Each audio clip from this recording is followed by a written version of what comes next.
Okay, let's have a chat.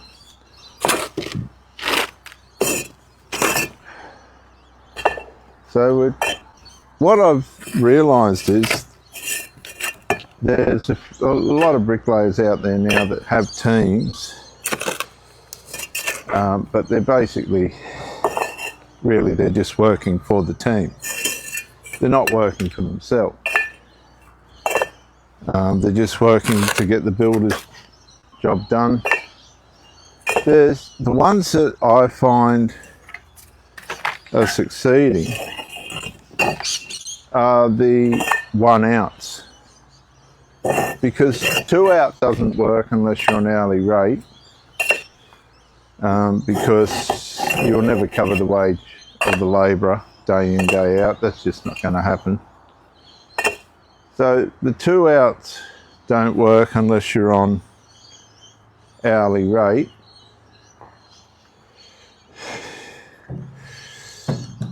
Now, where can I put this? I'll put it there probably. No, that won't work. Why don't I try it there? Yeah, that'll work. Yeah, the 2 outs don't work unless you're on hourly rate, because you won't cover the labourer's wages, and why should you try to do that every day? It's too hard. So the ones that I'm seeing that are showing any signs of realistic success are the ones that are either on hourly rate. You've got the big mobs that rise and fall. They rise and fall. They have moments of success and moments of failure. But the momentum and the size of it either gets them out of it or disintegrates it. But you'll see, I used to turn over 330 a month. Now, I don't say that to boast, I say that as regret, because I didn't make anything. See what I'm doing now? I make more money just fart-arsing around on my own with all my injuries and shit, and go home when I want and all that crap. This is dead set than what I did trying to get ahead. And I know Brickslayer, I don't think you'd mind. Look him up, look up Brickslayer's work. He does all that work single-handedly. Just plods along on his own, got no interferers, no trouble from anyone else. Just plods along on his own. But he does it on a I think he does it on hourly rate. So if you live in, another thing too I wanted to mention to the Central Coast guys, not the Newcastle or Sydney guys, the Central Coast guys always had the obstacle of either the M1 or the trip to Newcastle. And when I say obstacle, it was a fucking obstacle, all right, because sometimes on that M1, you'd be sitting on the thing trying to get in and out of Sydney for 3 or 4 hours. Or you'd have a big day, you'd have a really big day and struggle to drive home. You were a danger to the, you were just a danger on the road because of fatigue and all the, see, a lot of the Central Coast bricklayers could have been millionaires if they didn't have to, or could have been well off, let me say that. Could have been well off if they didn't have to navigate the M1. I know guys that go down the North Shore all the time. Take Elite Bricklaying Steve. His base is the North Shore, more or less, but he lives on the coast. Now, if he didn't have to travel that highway, I guarantee he'd be twice as well off. Twice as well off if he didn't have to navigate that highway. So, for the Central Coast guys, they were on the back foot from the start because they were up against that fucking M1. And So if you're prepared to make those sacrifices, and a lot of guys are, and you can come out on top of it all, come out on top. I'll tell you about men like David Gibson, an English bricklayer that lived on the coast. Dave Gibson was plodding along. He put guys on. He was a pretty good bricklayer, Dave, and a very nice man. And Tommy McNally. You will remember Tommy, and I'm pretty sure many of you will. Tommy McNally. They were just plodding along minding their own business, and then all of a sudden WorkCover decided that we need the money. They changed the whole playing field and made the brickies back pay such and such an amount on the money they made during a certain period of time. Can you remember that when WorkCover bunged that on? They started making the brickies pay for, they made up this fucking rule, and the next thing they were sending brickies broke left, right and centre. Somebody put something in the comment if you can remember that. Well, Tommy McNally and David Gibson, they were based on the coast. And when this happened, David Gibson started some of you might remember this, the Small Business Reform Group, to try and defeat the corruption of all, because it was corrupt as hell. They started the Small Business Reform Group. But nobody sort of responded to it because there was only a handful of them that were in trouble. I don't think a lot of the people that got caught by this really surfaced the way that they should have. But anyway, there was at least half a dozen brickies got sent broke because WorkCover changed the rules. This is fucking mid-drift. Like, they went back years. They audited people a decade back and just automatically sent them broke. There was no way they were ever going to be able to pay it back. And it was completely unjustifiable. It was part of the moral bankruptcy of the government. Okay? And so David Gibson, David's wife, June, ran the Small Business Reform Group. But it was a waste of time. I want to say to some of you guys right now that might be listening that need to hear this, stay the fuck out of the court. Stay out of the court system. Stay out of it. Because it's morally bankrupt. You might be a single father thinking you're doing the right thing, fighting for your kids in the court. Stay the fuck out of the court. Because they're going to fleece you for every cent they can get. And you're going to come out of there traumatised. You'll be traumatised by the time you're finished in there because it's bankrupt, morally bankrupt. So Tommy and Dave tried to take on WorkCover's corruption and they lost. And I don't think either of them lived as long as they should have. And a consequence of it was the stress. The stress that it caused them. Terrible stress. For years and years, we watched these people fight against WorkCover. And they lost. They lost their businesses. They lost thousands of dollars. And now look at it.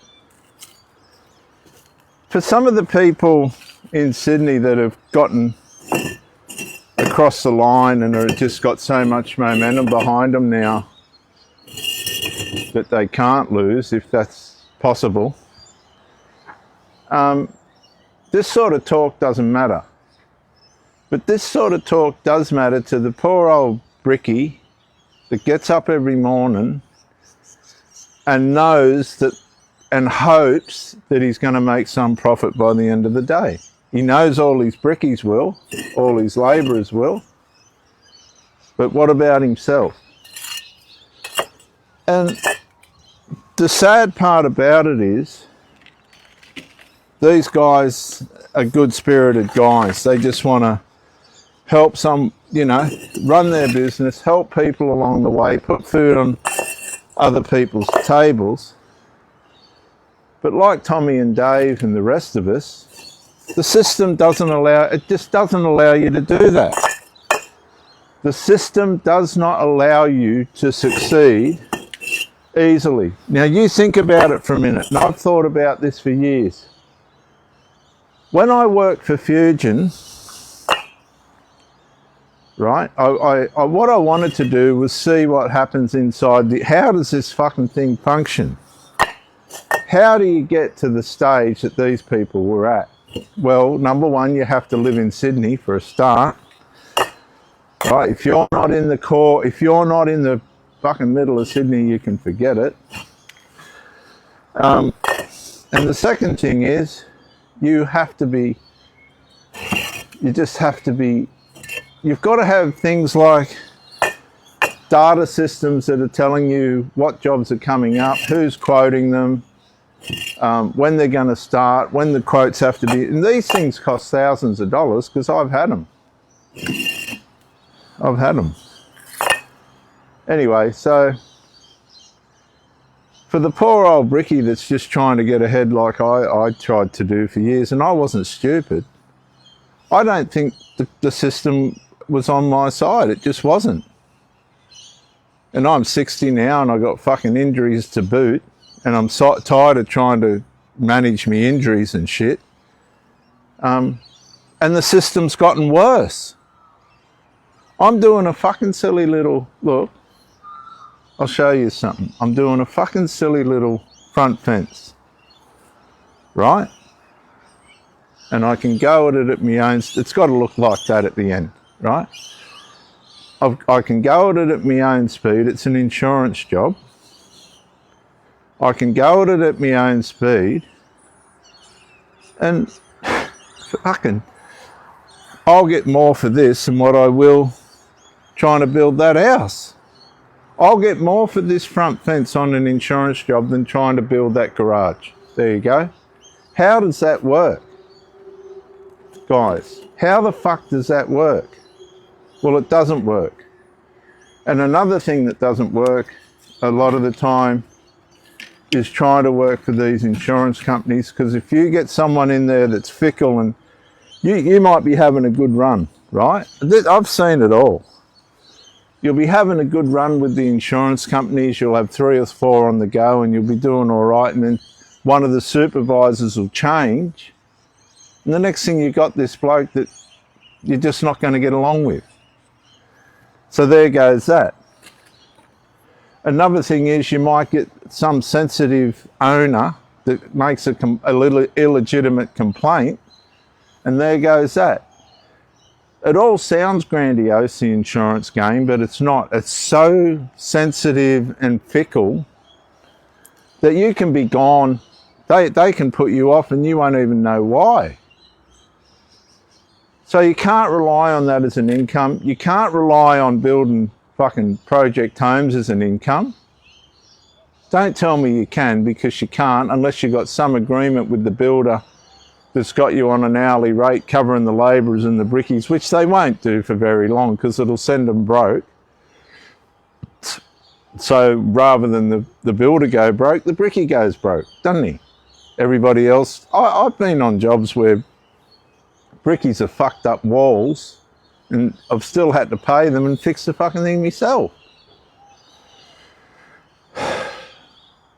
And what gives me the shits, guys, this is what fucking gives me the shits. We'll be busting our gut. And don't say we're not, because we are. That's why a lot of guys are in chemical captivity. We'll be busting our gut, we'll be breaking our back, and then all of a sudden we see on the news fucking the morally bankrupt Prime Minister gets a $57,000 pay rise, and we're struggling to make that a year doing this shit. Like, let's just be honest. So The moral bankruptcy's coming from the top, and it filters down. See, people are watching these politicians ripping all of us off, spending tens of thousands of dollars and not taking accountability and responsibility for it. They think they're gonna have a good day. They think they're gonna fix the system, and they're not. And we're at the mercy of this moral bankruptcy that comes down from the top. So it's going to go through the builders, it's going to hit the tradies who are going to try and squeeze more, which puts them in a position of repulsion. That's going to repulse the builders because we're trying to survive. It looks like we're trying to get more, but we're not. We're just trying to survive. The builder's trying to survive because the people around him are morally bankrupt. And everybody's trying to do the right thing because you can't, but you can't because the system doesn't allow you to. There's not enough money in it. So what should we have done? I'll tell you what we should have done. We should have been politicians. We should have just been politicians. Because had we have been, we might have had a chance to get somewhere. You know, that woman that doesn't even know what a male or doesn't want to say what a male or female is, right? They are, oh, what's a female? I can't tell you what a female is because she's paid not to. She's on $400,000 fucking and $30,000 a year. Jacinta Price, who's destroyed Victoria's, on $510,000 a year. How are our children supposed to get ahead? Do you know Australia's heading towards, at a catastrophic rate, a third world country? You might say, well, that doesn't apply to me because, well, fucking you're probably not paying the rent some people are paying and all the rest of it that's going on out there for the strugglers. So why am I saying all this? I'm saying all this because there's people that are struggling, like really bad. It's affecting their families, they're losing their marriages, their children, they got no hope, their children. We're all trying to make excuses, fucking silly excuses. And do you know what? There's nothing we can do about it. You say, oh, that's a bit... Fucking, you can go down to stand out the front of Parliament House and all the rest of it. You're wasting your time. The system is morally corrupt.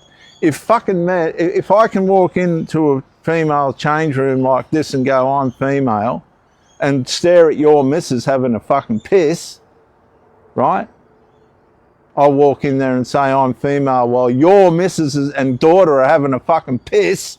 If you think that's sane, then what's going on out there then? You are up against a morally bankrupt system. There's no point saying you're not.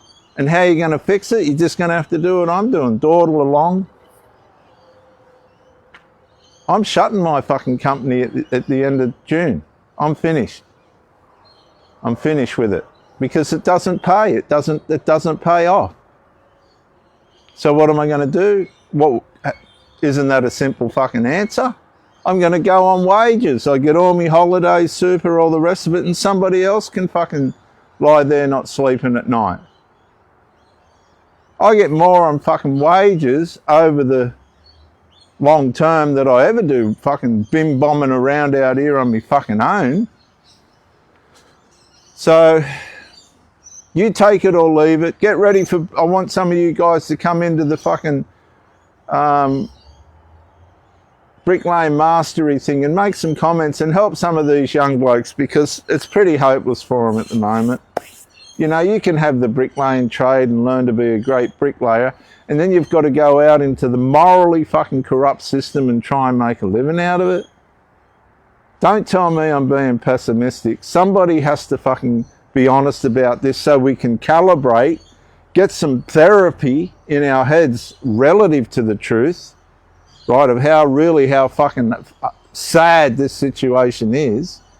Get some reality in therapy and go to work knowing, just consciously knowing what we're up against instead of pretending that we're not, because we fucking are. And it's as simple as that. I'll see you after.